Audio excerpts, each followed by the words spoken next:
السلام علیکم۔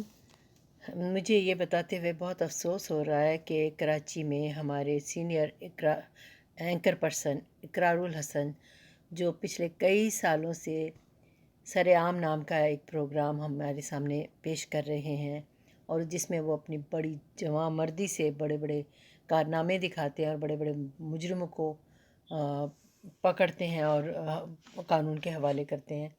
ان کے ساتھ ایک آئی بی آفیسر، یعنی انٹیلیجنس بیورو کے افسر، جو کہ کرپشن میں اس قدر بڑھ گئے تھے کہ لوگوں کے گھروں میں جا کے ان کا ناطقہ بند کرتے تھے، ان سے رشوتیں لیتے تھے۔ یہ ان کو رنگے ہاتھوں پکڑنے گئے تو انہوں نے ان کو دھوکے سے قابو کر لیا، اور ان کی ٹیم کے ممبران کو بھی اندر بلا کے ان کو بھی قابو کر لیا، اور ایک عقوبت خانے میں، باقاعدہ ایک عقوبت خانے میں لے کے گئے ان کو، کرمنلز کی طرح ان کی آنکھیں بند کی پٹیاں باندھ کے، اور پھر وہاں جا کے ان کے کپڑے اتروائے گئے، ان کو کرنٹ لگایا گیا۔ ایسی ایسی غیر انسانی حرکتیں انہوں نے کی ہیں جس سے پتہ چلتا ہے وہ ایک باقاعدہ منظم گروہ ہے دہشت گردوں کا۔ تو ایسے لوگ حکومت کی آئی بی میں گھس کے بیٹھے ہوئے ہیں، کس قدر زیادہ فکر کی بات ہے۔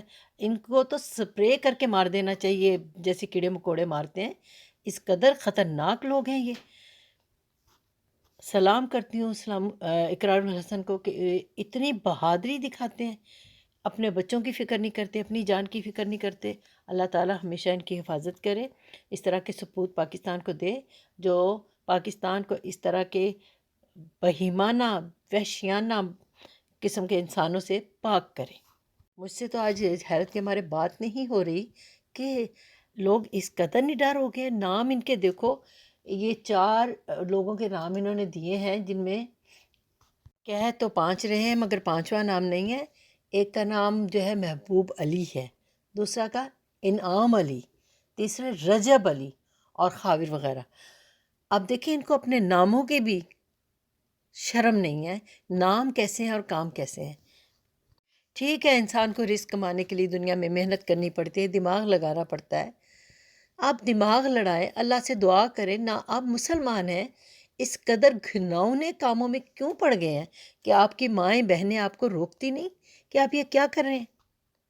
ایک شخص نیک کام کرتا ہے، اگر آپ کو پتہ ہے کہ آپ غلط ہیں تو آپ کم از کم چھپ ہی جاؤ، آپ گیو اپ کر دو کہ جی ہم سے غلطی ہو گئی۔ آپ الٹا نیک کام سے کی طرف لانے والے اور برے کاموں سے روکنے والوں کو یہ حال کریں گے جیسے وہ غلط کام کر رہے ہیں اور آپ صحیح کر رہے ہیں۔ آپ کے ضمیر نہیں ہے؟ کن ماؤں نے ان کو پالا ہے کہ جن میں ہرس ہی ہرس بھری ہے، خواہ ان کو وہ اپنے ہدف حاصل کرنے کے لیے کسی کا خون ہی کرنا پڑے۔ یہ کسی جنگل کی بات نہیں ہو رہی ہے، شہر قائد میں یہ واقعہ ہوا ہے، اور دیکھنے میں بظاہر یہ لوگ مہذب ہیں، بڑے بڑے عہدوں پہ چڑھ کے بیٹھے ہیں، اور اندر سے اتنے شفاق اور بھیڑیے ہیں۔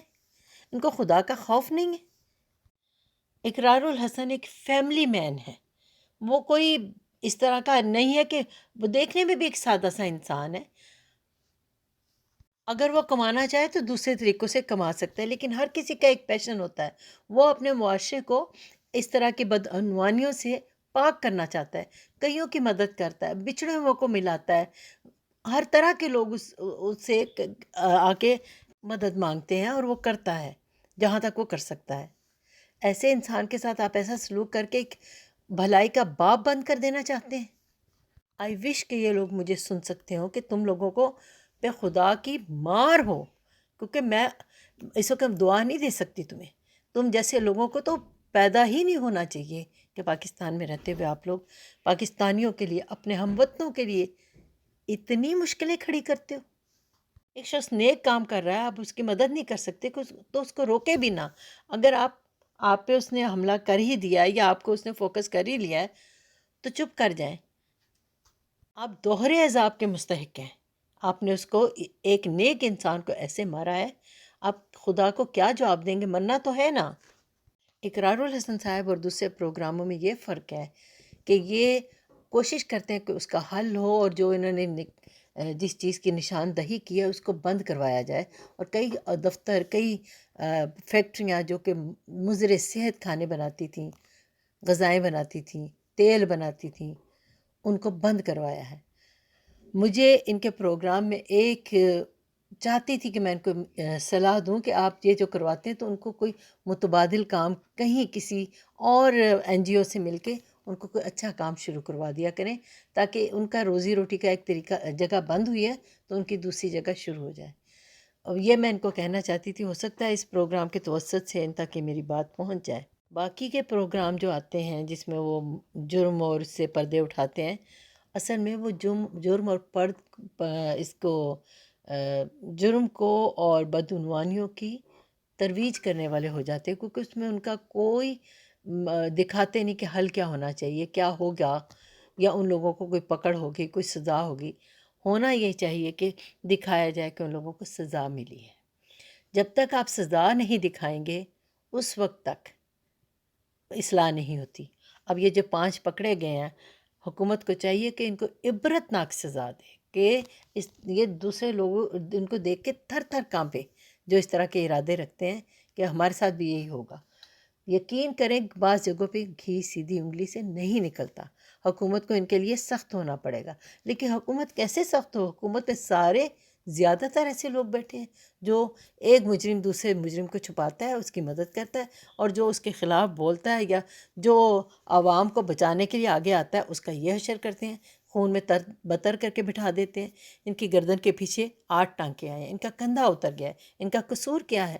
یہ اپنے ملک کو، اپنے ہم وطنوں کو اس طرح کے جراثیموں سے بچانا چاہتے ہیں۔ یہ تو کرونا سے بھی مہلک وائرس کی طرح کے جراثیم ہیں جو عوام کو کھا گئے ہیں، جو حکومت کو کھا گئے ہیں، جو ہمارے اخلاقوں کو کھا گئے ہیں۔ کیونکہ جب تنگی آتی ہے ان کی وجہ سے تو تنگی کے ساتھ انسان کے اخلاق بھی متاثر ہوتے ہیں۔ ان کی ہر طرح سے مذمت کرنی چاہیے۔ جزاک اللہ، السلام علیکم، اللہ حافظ۔